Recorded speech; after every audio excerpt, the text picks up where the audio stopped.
Happy Monday, everybody. My name is Brad Miller, and I'm the host of this week's call. It's my pleasure to get to be one of the certified health coaches that speak on this call. We do it every Monday at 5:30 to kick off the week together, focus, learning, and moving ourselves forward. One of the biggest habits of health is doing this together in community and focusing on all areas of our health. So I'm really excited today because I have something that that we'll be talking about later on that we'll be announcing kind of as we move into these summer months. Congratulations, first of all. We've made it halfway through an entire year almost. I can't even believe that we're that far through a year already, but that's where we're at. So it's kind of some cool time to be reassessing our health. Some of you guys are brand new. Maybe this is your first call. I want to say welcome and congratulations. Some of you guys maybe caught on board the last few months or maybe since the new year. So congratulations. For many of you, you guys have been here and changed your health over the last few years, and we celebrate that because we're always moving forward. So today's topic is actually going to be about goals, and we're going to approach it a little bit differently than how we might normally look at this. So just kind of a thought as we go into the week, because each week is a chance to focus on goals. I actually caught myself saying to my wife, Ashley, before when she got home today, I was like, all right, this week's goal is healthy sleep, because you can just start to catch some of your habits starting to fall out of your routine. You can make mini goals, big goals, season goals, year goals, 5-year goals. They're so important. So that's the topic this week. But before I head into that and introduce my co-host tonight, I thought I'd open it up to see if anyone had a really good week on any particular things or had any victories that they want to share. Feel free to go ahead and unmute yourself and just chime in if you have anything that was just particularly exciting for you. Small, big, it's all good. And that's why we kick off the week together. Who has something they want to share before we hop into tonight's topic? Hi, Brad. I do. Oh, yeah. All right. No, let's go. Linda, you go. I have, as of today, lost 100 pounds. Are you serious? I am just, pounds. this is a big thing. I can see why you were on it to unmute yourself so fast. 100 pounds, Linda. You've shared a couple times on this call some victories from all sides. 100 pounds. Congratulations, my friend. I'm so excited for you. That is huge. Any tips to any of the newer people on the call, or just all of us, because we're always learning from each other? What's the tips you got? You've lost 100 pounds. You completely changed your life. You're going forward daily. What do you got for us? Take it one day at a time. One time messing up doesn't ruin your whole day. Don't do the what the heck effect. So none of this what the heck effect. If you eat a cookie, fine. You ate a cookie, move on and continue with what you know you really want to do and what's good for your health. Wow, that's probably one day at a time. Best tip you probably could have given. And then you threw in what the heck effect. Yeah, you don't want to do that. Yeah. Which really it really leads into the topic we're talking tonight. So someone pointed out how big your smile is, Linda. Congratulations on that big milestone. That's amazing. Love it. And then I think COC, were you trying to chime in? Try to top that, my friend. Oh man, I can't beat 100 pounds, but awesome job. I just want to say, I've been away from a little bit, and I've felt the drought over my health maybe in the last 2 weeks. I just want to say, sometimes we fall off, and it's just how bad we get back on. So I'm here today. I'm present. I'm live. I'm ready to go. I'm ready to get connected again. That's all I wanted to say. Hey, that's a huge victory right there, my friend. And that is, I hope everyone paid attention to that. COC, you lost how much weight and how much muscle have you added? 65 pounds in 12 weeks, and then I've added another 3, 4, 5 pounds maybe of muscle by just continuing on my health. It's so easy to catch ourselves. Life's going to throw us curves, and twists and turns. You went to sports season with your kiddos and them all coming out of school and graduation. It's going to come at you. But you're here, you're present, you're moving forward, new goals. So thank you, Linda and COC, for totally leading me into my topic tonight. So I'm actually not going to say much. I'm going to turn over to my co-host. But if I had to say one thing, guys, goals are so important. Mini goals, big goals, and it's really how well we assess and take note of where we want to go next, and even breaking those things up into little chunks, and knowing that there's seasons. Kind of the reason why I chose this topic tonight, guys, is we've made it through halfway through a year. So we're halfway through a year. You're probably in a different place than you were 6 months ago. And also, we're going into the summer months. For those that are in the Northwest, it's darn near 100 degrees today. It's just, different seasons throw you for different loops, and life never stays the same. So it's how well we reassess this. I do mine personally. That's why we do this call here, week to week, but also month to month, season to season. So that's kind of what I wanted to point out today is just, what is the goal? What's your next goal? What season is, because especially, like Linda, congratulations. You've been in weight loss season for a long time right now. You're going to come up on a season, and I know there's been different seasons of part of your full season, but you're going to come on a different season where you're going to want to focus on different things. So health is always moving forward. So without any further ado, I'm actually going to turn over to my co-host tonight so he can share some thoughts on this. So I'm going to turn it over to the amazing Dan Rammaker. So Dan, are you there? I am here, Brad. What is up? Like right next to you. So this is awesome. I seriously, you guys pump me up, man. Linda and Siosi, you could just go off of the tips you just shared and be like totally solid. It really was falling in line with what Brad and I have been just kind of chiming on for a little bit here, about goal setting and about how our health journeys go. And Siosi, you said, you go through, you kind of hit, sometimes in our journeys we hit a little wall. The thing about our health is we're never fence sitting. We can't fence sit. We're either progressing, even if it's like Linda said, one step at a time, or we're not progressing, right? We might be backpedaling a little bit. So there's no fence sitting. So, but do we let that tear us down? No. I love what Siosi said. He's hopping right back in. He's getting connected. And so we wanted to touch on the approach of goals. And so when the question is, what do we do when we hit that kind of time, that wall, or that maybe boredom, or maybe kind of stagnant feeling? Do we reassess? Do we look where we're at? And do we really tap into why we started our health journey in the first place?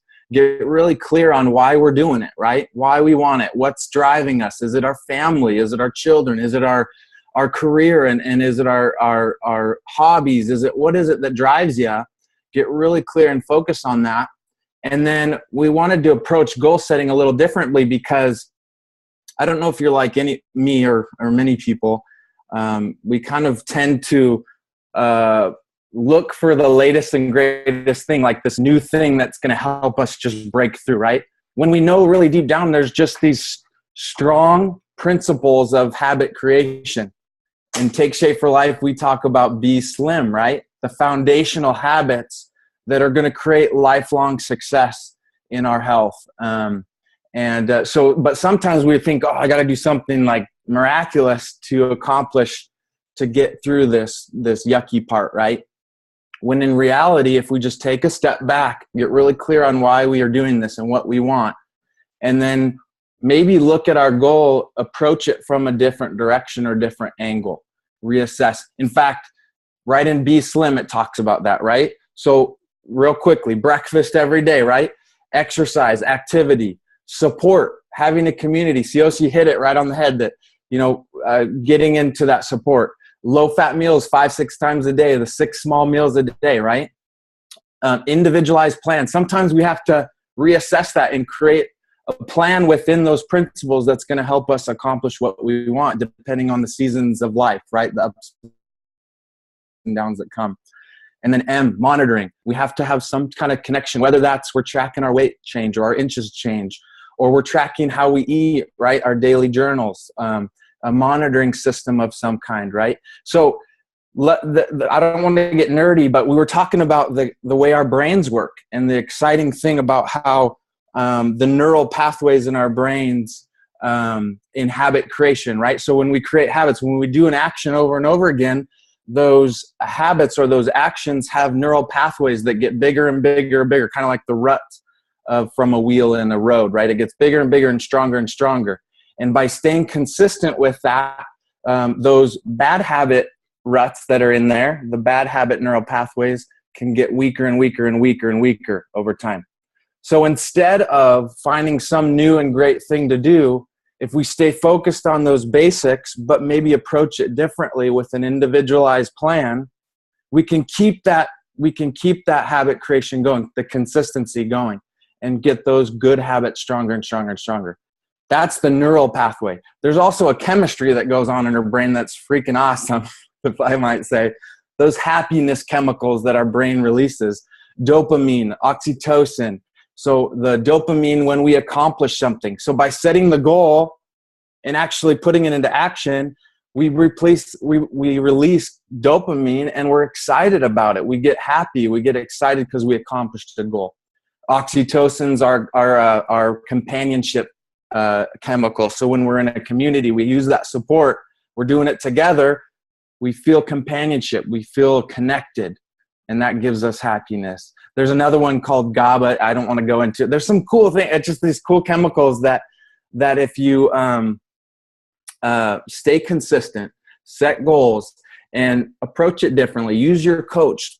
Use the community. Reach out to them, just like COC, rather than walking away and trying to find something that's not, that's maybe new and exciting and different, but like finding that new and exciting different within those principles. And I could go on and on, but I just want to encourage everybody that's what's going to create long-term success. In this season right now, as we take these next several weeks to really dial into what we want and why we want it, remember those principles of goal setting and staying connected and staying in community. So thanks, Brad. I love it. Dan, I loved all the different things you hit on there. It's just, COC and Linda just totally set us up for this. And I love our conversations, Dan. I mean, you and I have very similar health journeys. We're getting out ahead of a lot of people, like our families. And for those that don't know, Dan is in the middle of pursuing his medical degree. And so we get to have all these nerdy talks about, he's like, oh my gosh, did you know Take Shape for Life? Like, this is what we help with. Like, did you know the medical community is not even aware of this? Like, it's just so cool. And what you said there, because I kind of think about we're always working habits. We're always, we're trying to work out and get stronger. Healthy mind, kind of building off what Susan and Tracy talked about last week. Are we flexing those neural pathway muscles? Because we are building habits when we are doing things and they get easier and easier. So that was just honestly in the moment, a blowaway takeaway for me. I need to I start my mornings primarily with a quick workout. I need to make sure I'm practicing and working out my neural pathways as I'm building habits of health. And you hit on something else there, because, kind of knowing how our minds work it is very normal for people. There's a reason why we say that we're not a diet and Take Shape for Life. And there's a reason why so many people have diet mentality. It's so easy to focus on something for a season and then want new, fresh, all of those things like you were talking about. But really, it's the basics is where we really thrive. So I loved all that stuff for just a lot of reasons. And it was something that I was kind of talking about, because over these next few weeks, we're going to actually have a series. We're going to actually turn this health huddle into a series that are all going to line up, kind of like some of our last challenge we did. So we can kind of recommit to the basics during summertime. We'll have tips. We'll have new approaches. You can kind of set the reset button. The reason we want to talk about goals is, what goals do you guys want to accomplish for this summer? For many of you, like Linda, you're down 100 pounds going into this summer. What's your next season going to be? Like COC, you're back in the game after, losing your weight. What's this summer is going to be different for you than a lot of summers. Many of you just are getting started. So we're going to start July by setting some goals. And then the next few weeks, we'll have topics that line into each other so we can really flex some muscle in our neural pathways and setting some goals and some habits. So we're going to cover literally everything that we cover in Take Shape for Life. And I thought it'd be really fun to have the ability to have some chance to look back at the end of the series, and you can submit, whatever, you were able to move forward in the season. So Linda, looking back on 100 pounds down today, COC, maintaining and muscle and all that other stuff. Like, what did you do over the season? And we're going to have some prize winners as we kind of get halfway into this summer season here. So next week, as we start off July, we'll see you guys here. We'll kick off July midway through the year together. And Dan, thank you so much for the reminders. I'm going to take some extra time this week just to kind of be mindful of some of those goals and how I am developing my neural pathways. Because like you said, there's no fence sitting in any of this. You're either moving forward, at a huge pace or a step by step. As long as you're moving forward, you can't go backwards because you can't fence this. You can't fence it on this. You're going to go backwards or you're going to go forward. So hopefully this was good for you guys this week. I'm on fire as we get into this weather. Sometimes this heat makes us want to relax a little bit, but I'm ready to go take on the next level of my health and take on this week. So thank you guys all for being here. Thank you for everyone. You guys shared a bunch of great stuff in the chat, and let's go take on the week together. You guys all have a great day and a great week ahead. Happy goal setting. Thanks, Brad. Thank you, Brad. Thank you, Dan.